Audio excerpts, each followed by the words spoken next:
Justice Garrett was only 16, and to the people around her, she looked like a normal teenager doing her best to adjust to a new life. But after she was killed in 2018, her mother was left with a kind of grief that comes with a second wound. Realizing there was suffering happening right in front of her that she never saw. Justice had been carrying something heavy, something she kept hidden out of fear and the dread of being judged. That silence didn't protect her, it helped trap her.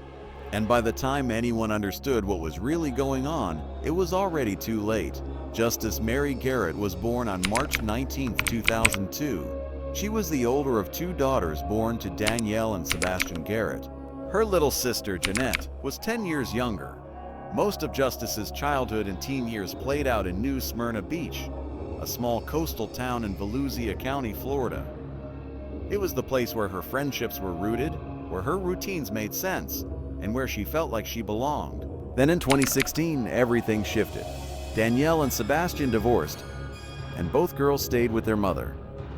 About a year later, Danielle met Robert Kern. The relationship moved quickly, and by fall of 2017, Danielle relocated with Justice and Jeanette to a tiny rural community called Sorrento, Florida, a town with only a little over 1,000 residents.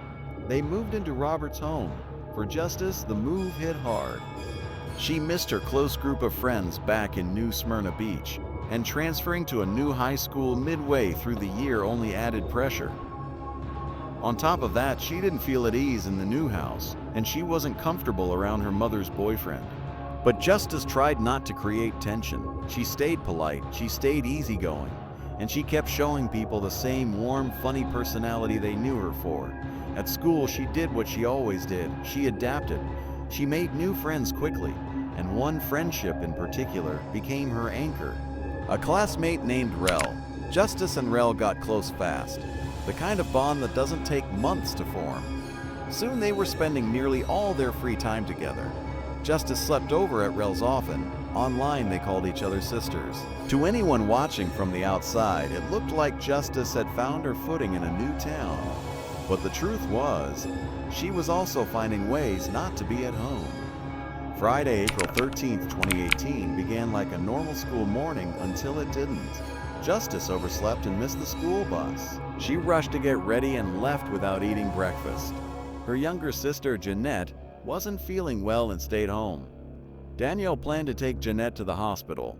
Because Justice was late, she decided to take a public bus to school just a few stops away. She grabbed her backpack, said goodbye to her mom, and walked out the door. That was the last time Danielle ever saw her alive. When Justice didn't come home after school, Danielle wasn't immediately frightened.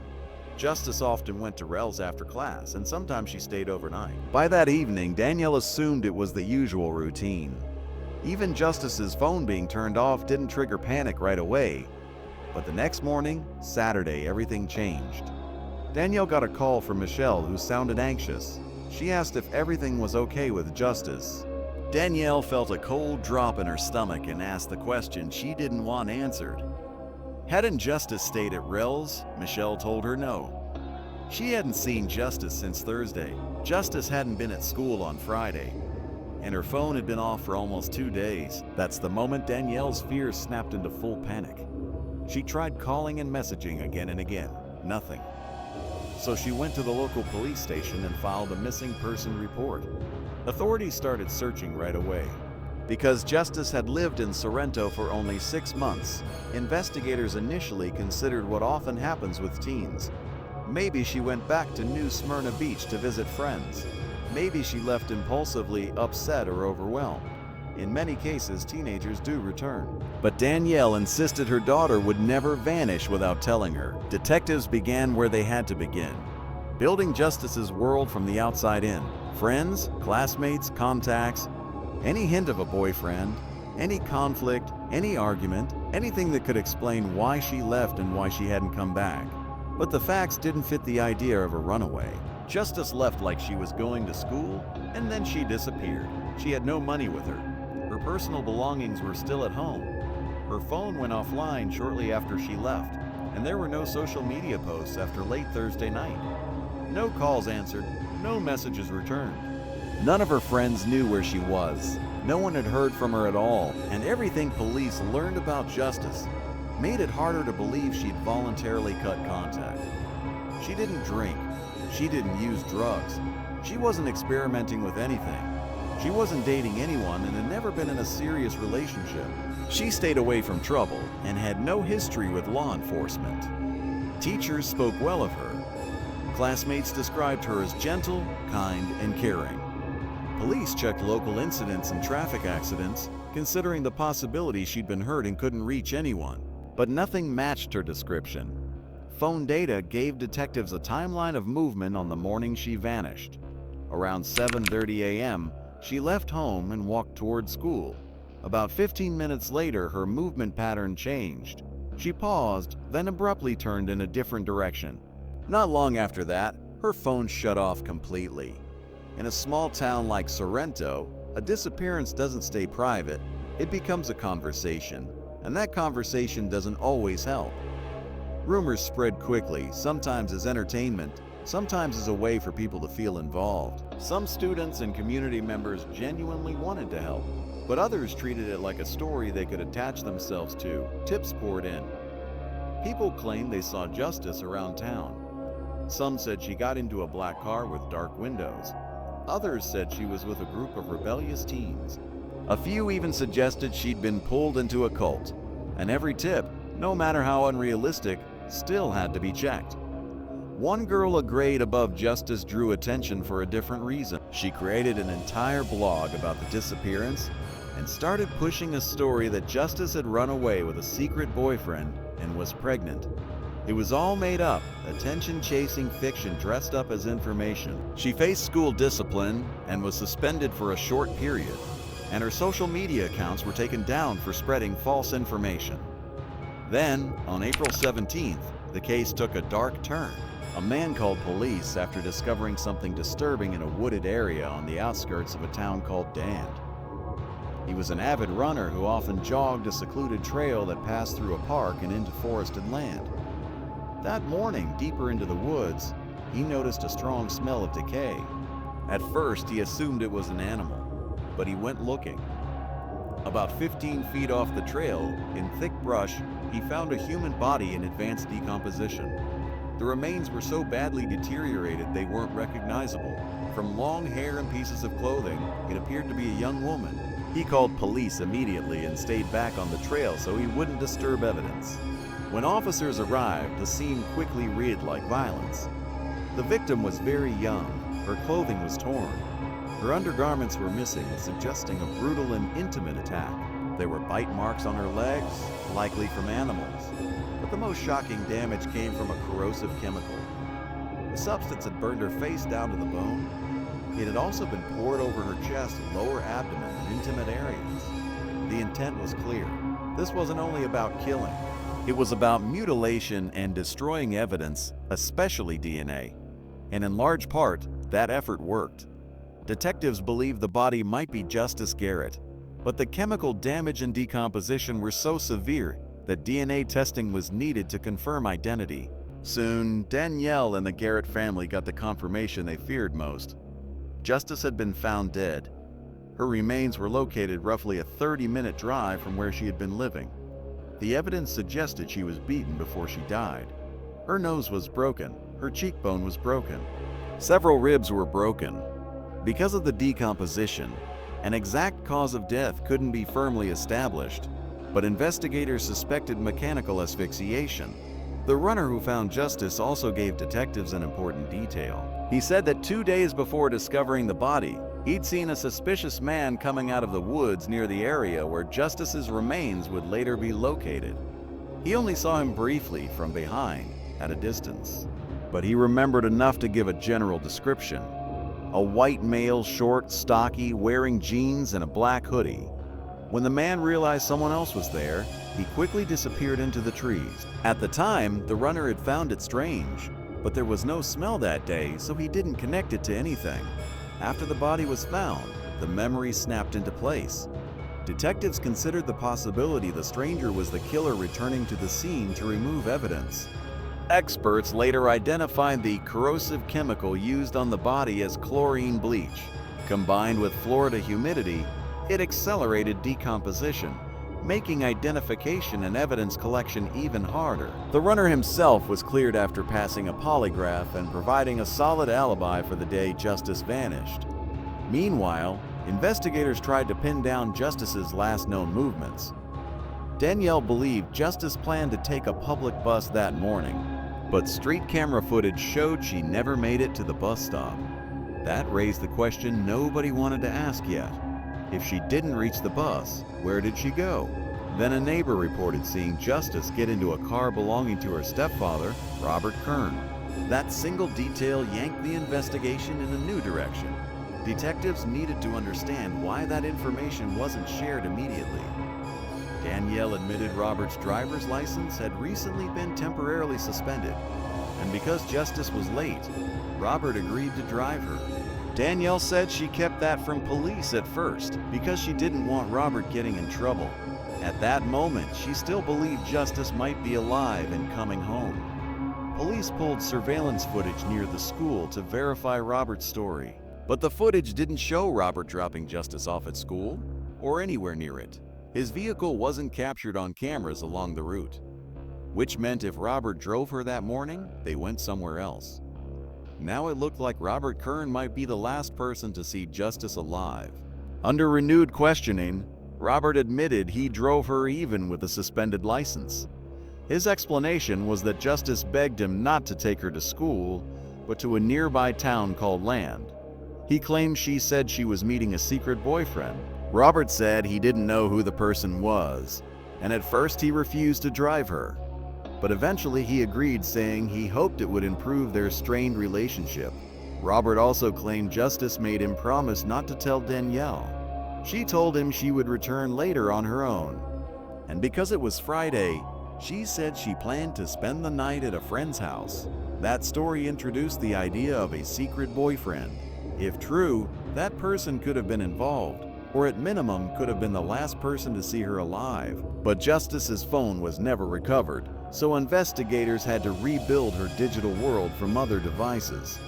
They seized her laptop and examined her online accounts. Justice had multiple profiles on different platforms. She interacted with friends, including online acquaintances. Yet there was no sign of a boyfriend, no romantic relationship, nothing that matched Robert's claim. But one account stood out. A profile belonging to a young man named Kevin had been unusually focused on Justice for months. He messaged her daily, liked her posts, left compliments on her photos. And Justice didn't seem interested at all. She rarely replied, often ignored him, and didn't engage. Friends later confirmed Justice had mentioned a persistent admirer online, but she described it as irritating, not flattering. Kevin's account showed him as about 2 years older than Justice and living in the same town. His profile had only a few photos showing an athletic, attractive young man, but none of Justice's friends or family had ever met him. Investigators soon discovered why. The account was fake. The photos were stolen from the internet. Specialists traced the account creation details and found it wasn't a teenager behind it. It led back to an adult man, Robert Kern. Detectives brought Robert back in and confronted him with what they found. Why create a fake account to interact with your stepdaughter? Why not mention it earlier? Robert seemed startled at first that police connected him to it, but then he settled into an explanation. He claimed he created the account to improve Justice's self-esteem, thinking that as the new girl in town she might like compliments from an attractive young man. But the explanation didn't fit the reality. Justice had already adapted at school. She made friends quickly. She had Rel. She wasn't isolated in the way Robert suggested, and people close to Justice had noticed something else in the months before she disappeared. She changed. She went from cheerful and relaxed to tense and anxious. She didn't say why, but she started spending so much time at Rel's house that it almost looked like she was living there. Still, she never told Rel what was wrong. Rel remembered Robert coming to her house repeatedly to take Justice home. And each time Justice seemed uneasy, she tried to avoid leaving with him. She would call her mother and beg to stay just a few more nights, offering to finish chores and focus on schoolwork if Danielle agreed. Danielle often said yes. From the beginning, Justice and Robert had a strained relationship, friends knew that, but Justice never accused him of violence or inappropriate behavior, and Danielle never noticed anything clearly alarming in how Robert acted around her daughter. By this point, investigators stopped treating Robert as one possibility among many. He became the primary suspect. Police held him for more questioning and began digging hard into his past. Robert was 43 years old and had a long history of legal trouble. Burglary convictions, illegal substance possession, and physical altercations. That record made stable employment difficult. He sometimes worked illegally as a carpenter at a local sawmill, taking odd jobs where he could. Danielle had no idea about his criminal history. Investigators learned he had hidden it. When the truth came out, Danielle was shaken, and she finally shared more of what had happened the morning Justice vanished. She admitted Robert volunteered to drive Justice, even though Justice protested. And when Justice didn't come home, Danielle started to worry. But Robert reassured her that Justice was staying at Rel's. He even told Danielle not to contact police and not to reach out to Rel. That's not what a concerned stepfather does. That's what someone does when time is their most valuable resource. Investigators searched Robert's devices, and what they found painted a chilling picture of planning. In the months before Justice disappeared, Robert searched online for substances that could knock someone out or make them immobile. He looked into buying them on the dark web, and it appeared he succeeded. He also researched ways to destroy DNA on a body, focusing on household chemicals like bleach and disinfectant. He studied satellite maps of nearby wooded areas, especially around the outskirts of land, the same area where Justice's body would be found. It wasn't random, it wasn't spontaneous. It looked like months of preparation, not just to commit a crime, but to erase it. Investigators believed Robert developed an inappropriate obsession with Justice and decided he could only act on it by force. And to avoid consequences, he decided she couldn't be left alive. Any remaining doubt collapsed when police examined Robert's phone location data. His phone showed him driving toward Justice's school as expected, then veering off toward a secluded area and stopping. Investigators believed it was there he used a chemical, possibly chloroform, to incapacitate her and turned off her phone. But he didn't turn off his own phone. It kept logging. His vehicle traveled toward land and then stayed in one spot for about an hour. Investigators believe that window gave him time to assault Justice, beat her, kill her by strangulation, and hide her body in the woods. They also believed he had a small bottle of a chlorine-based substance and poured it over her face and other areas to destroy evidence. Then, 2 days later, Robert returned with a larger container of bleach and poured it heavily over her head, chest, and lower body to erase whatever might have remained. That morning, the runner saw a short, stocky man in jeans and a black hoodie coming out of the woods. 2 days later, he found the body and called police. Robert's attempts to cover himself extended beyond chemicals. At the sawmill where he worked unofficially, he asked 2 co-workers to say he arrived on time that day. In reality, he was nearly 2 hours late. Once investigators warned those co-workers about perjury and concealing evidence in a violent crime, they admitted the truth. Robert denied everything. But the case still went to trial because the evidence built a tight, brutal chain. Witnesses described Justice spending the last months of her life in fear, avoiding home whenever possible. Still, she never told anyone what she was living with, not even Danielle. Danielle had missed the warning signs. She hadn't questioned Robert about his past, and that realization followed her through every stage of the case. Prosecutors laid out how deliberate the crime was, arguing Robert planned it with the intent to ensure Justice would not survive. Moss and soil from the area where Justice was found matched particles on the mats inside Robert's car, linking him to the crime scene. There were allegations of intimate assault, but prosecutors could not conclusively prove them because the bleach and corrosive damage had destroyed DNA and tissue evidence, burning her remains down to bone. In August 2022, nearly 2.5 years after the murder, Robert Kern was convicted of premeditated violent murder. He was sentenced to life in prison without the possibility of parole, meaning he will never be released. If you found this case fascinating, don't forget to like the video and subscribe to the channel. We post crime case videos every night. Until next time, stay sharp, stay vigilant.